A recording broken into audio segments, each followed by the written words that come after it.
Hey guys, what's up? Today I'm going to be talking about 10 tips that will be helpful during grad school, 10 tips that will help you succeed in school psychology programs.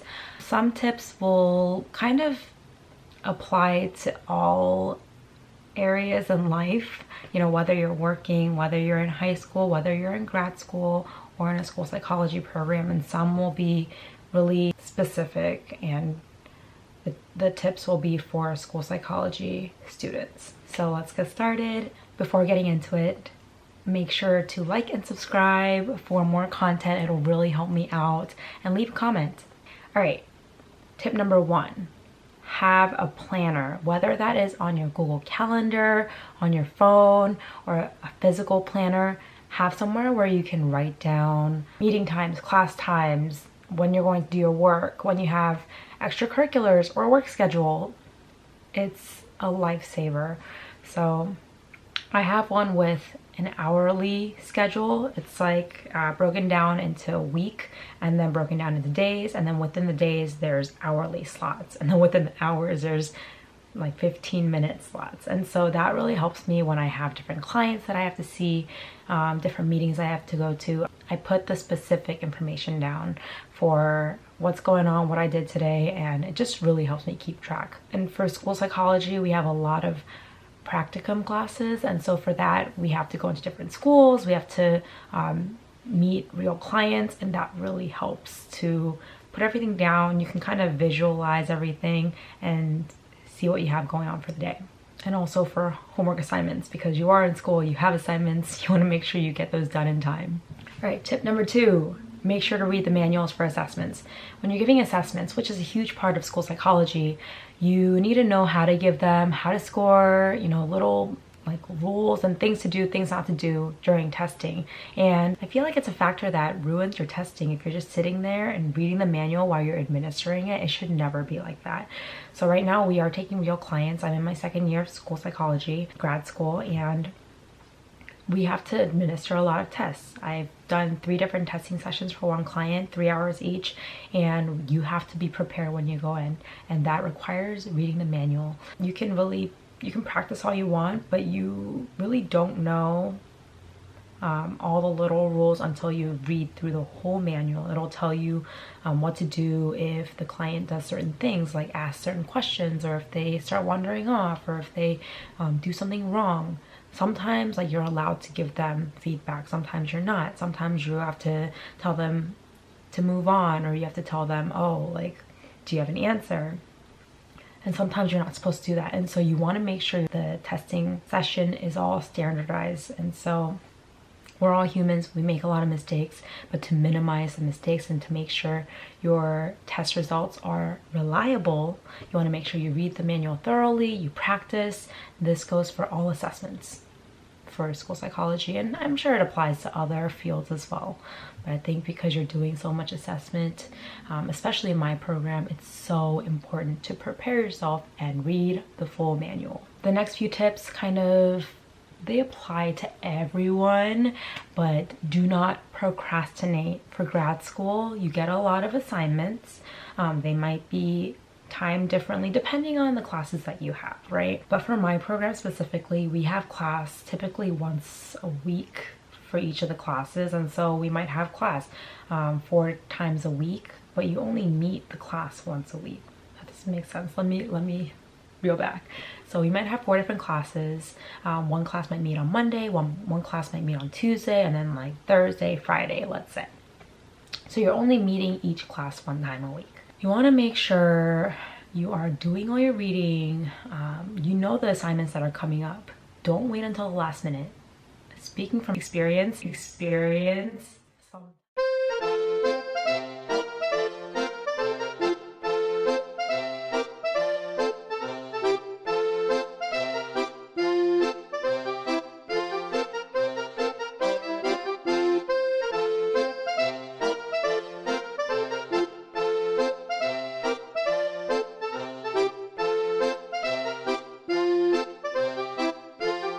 Sometimes it works out. A lot of times you will be stressed, and that is not good self-care.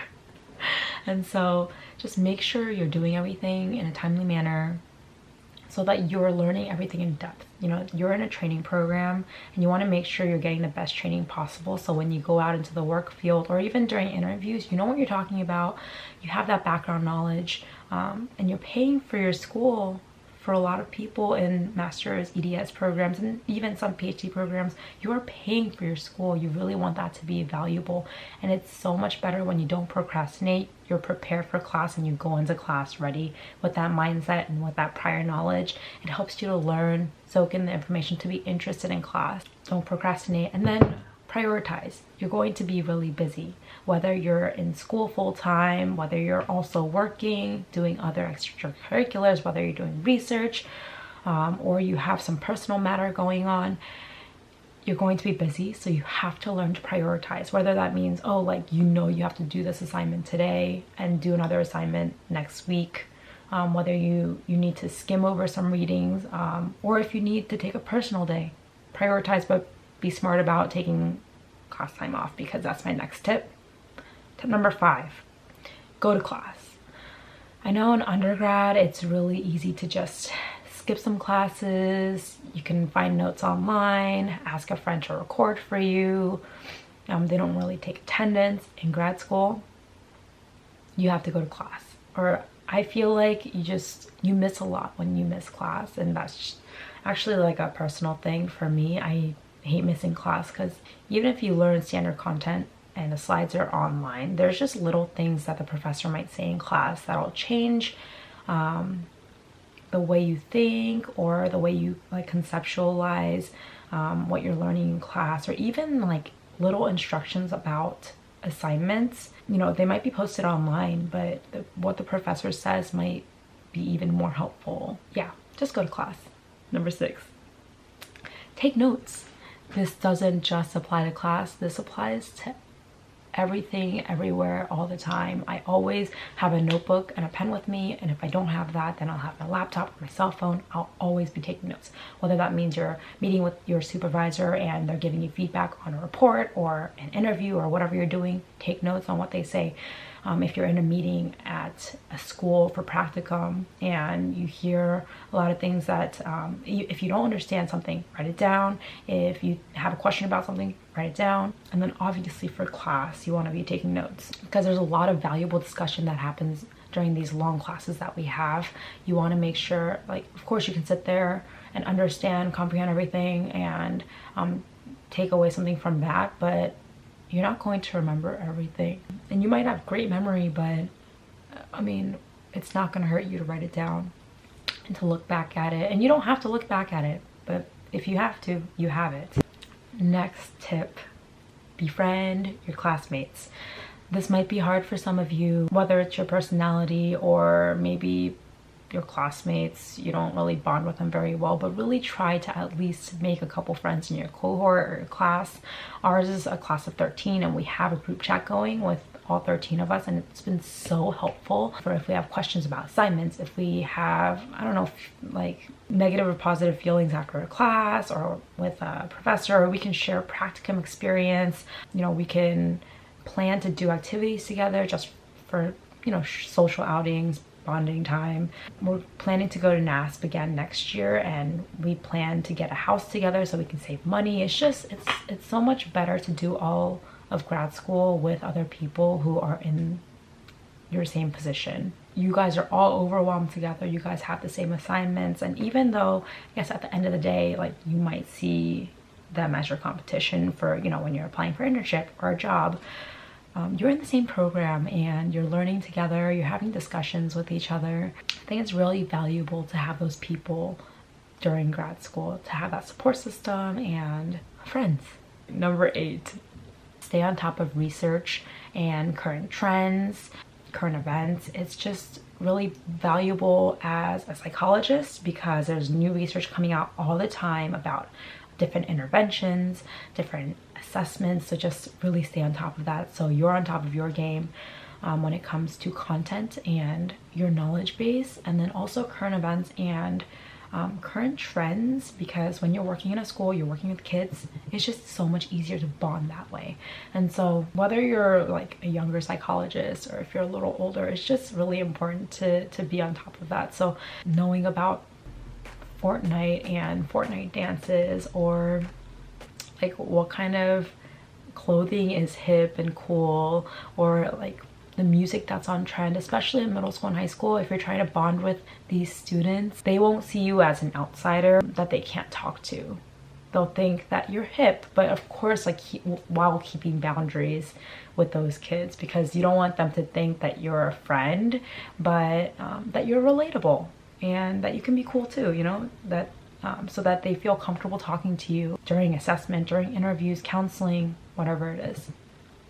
Number 9, start networking. This is important because you're in a training program and you are working towards a career and a job. And so make sure you have a good relationship with your professors, because they will most likely be writing your recommendations for internship or a job. When you're in practicum in the schools and you're meeting all these different people in the schools, get to know them. Make sure you leave an impression, whether that's like, you know, asking insightful questions or having like some kind of connection with them, whether it's like recreational or if it's academic or whatever it is. Make sure you start networking and kind of get in their head. So email them, or if they have like a professional social media, add them, interact with them. I think it's so important, and it'll just be very helpful for you in the future. And if that's kind of hard to do in person, like I said, you can reach out to them like via email, social media, and you can ask other people to help you too. Oh, also like conventions and what is it called? Association meetings like NASP or RASP or whatever your state's association or group is. To go to those events and network is huge. It'll help you get your foot in the door, and who knows, maybe it'll lead you to a job or some research. Last but not least, in grad school, especially in school psychology, and if you're doing other things on top of school, make sure you are taking care of yourself. Self-care is so important.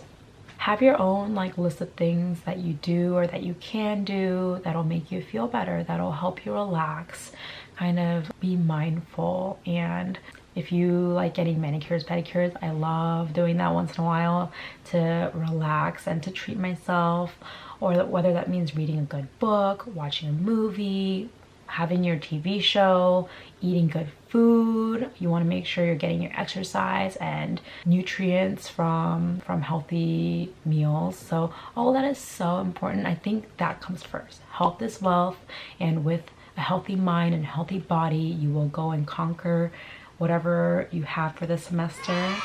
Those are my 10 tips. Thanks so much for watching. Love you guys, and I'll see you guys in the next one. Bye.